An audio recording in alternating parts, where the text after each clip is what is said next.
Hello friend, स्वागत है आप सबका के टू जेड में। और ये एक टॉपिक है क्लास 9 में हिस्ट्री का, या कोई किसी का भी हो सकता है। 18वीं शताब्दी में वन समाज का आर्थिक जीवन कैसा था। अभी हम आपको इससे पहले एक वीडियो बनाए थे, वन समाज के राजनीतिक और सामाजिक जीवन। ये है उनका आर्थिक जीवन।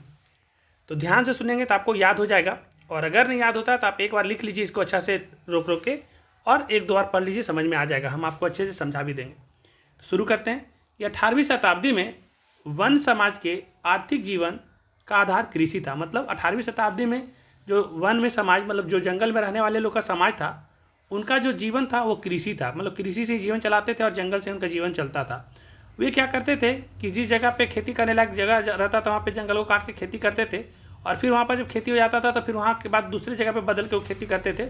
उसको घुमंतु या झूम कृषि कहते हैं, जो खेती को बदल बदल के करते हैं। फिर बाद में जिस पर अंग्रेजों ने रोक लगा दिया, और वो जो घुंघू की खेती कर रहे थे तो उस पर अंग्रेजों ने क्या किया, रोक लगा दिया। 18वीं शताब्दी में अंग्रेज के अंदर में सभी कोई भारतीय थे, उपनिवेश थे हम सब लोग उनका, तो रोक लगा दिया। वो खेती के अलावा जो जंगल के लोग थे, हाथी के दांत, मसाले, रेसे, रबड़ आदि का व्यापार करते थे।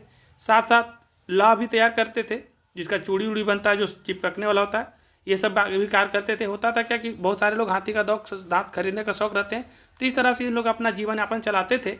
लेकिन अंग्रेज लोगों ने क्या किया कि इन सभी के जगह पर, मतलब कि सामाजिक और राजनीतिक और आर्थिक जीवन में बहुत हस्तक्षेप कर दिया। और हस्तक्षेप करने के कारण क्या हो गया कि जब अंग्रेजों ने इन लोगों पर रोक लगा दिया, घूम घूम के खेती नहीं करना है, जंगल से ज़्यादा लकड़ियाँ नहीं काटना है, और जितना भी इनका सामाजिक जीवन था उसमें और आर्थिक जीवन में जब एंट्री मार दिया अंग्रेज लोगों ने, तो इन सभी को भी अंदर से अंग्रेज के खिलाफ काफ़ी घृणा और अलग भावना उत्पन्न हो गया, जिससे आगे चल के विद्रोह में बदल जाता है। तो इसको आप अच्छा से लिख लीजिए। और इसी में एक क्वेश्चन और है कि 18वीं शताब्दी में ईसाई मिशनरी ने वन समाज को कैसे प्रभावित किया।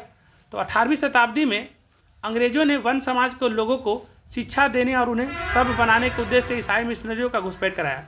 अंग्रेज लोग क्या किए कि बोला कि ये लोग कैसे सीधा साधा बात मानेगा नहीं, तो क्या कराएं कि उन्होंने कुछ ईसाई मिशनरी को बुलाया और वहाँ के जो काबिलों का सरदार होते थे उसको मिला करके अपने अंदर में, और इस सभी को वहाँ घुसपैठ करा दिया। और कुछ लोगों का इन्होंने धर्म परिवर्तन करा दिया। और धर्म परिवर्तन जबरदस्ती कराने से क्या हुआ कि मिशनरी लोगों ने आदिवासी धर्म एवं उसकी संस्कृति को आलोचना कर उनका धर्म परिवर्तन करना शुरू कर दिया। अब जो लोग का धर्म परिवर्तन हो गया तो आदिवासी लोग का धर्म को थोड़ा नीच भावना से देखना शुरू कर दिए, और उसको उल्टा सीधा बोल करके सबको धर्म का परिवर्तन करा के ईसाई मिशनरी में बदल रहे थे।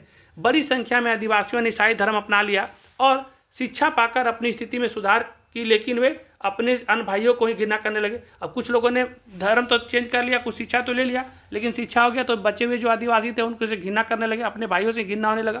तो ये एक तरह का अच्छा नहीं हुआ, और अंग्रेज लोगों ने अपने फायदे के लिए अपने ही समाज में, आदिवासी के समाज में तोड़फोड़ किया। इनका सामाजिक स्थिति, राजनीतिक स्थिति, आर्थिक स्थिति सब में एक बड़ा ही बाधा उत्पन्न कर दिया। तो हम कह सकते हैं कि इस वीडियो के माध्यम से कि आप लोग इसको बढ़िया से पढ़ लीजिए और एक बार समझ लीजिए, और जंगल में रहने वाले आदिवासी लोगों के बारे में जो सामाजिक, आर्थिक और राजनीतिक जीवन है इनका, इस तरह से आप लिख सकते हैं। एक बार अच्छा से लिख लीजिए इसे नोट कर करके, और नोट कर लेने के, लिख लेने के बाद में आप एक दो बार पढ़िएगा तो याद हो जाएगा। धन्यवाद।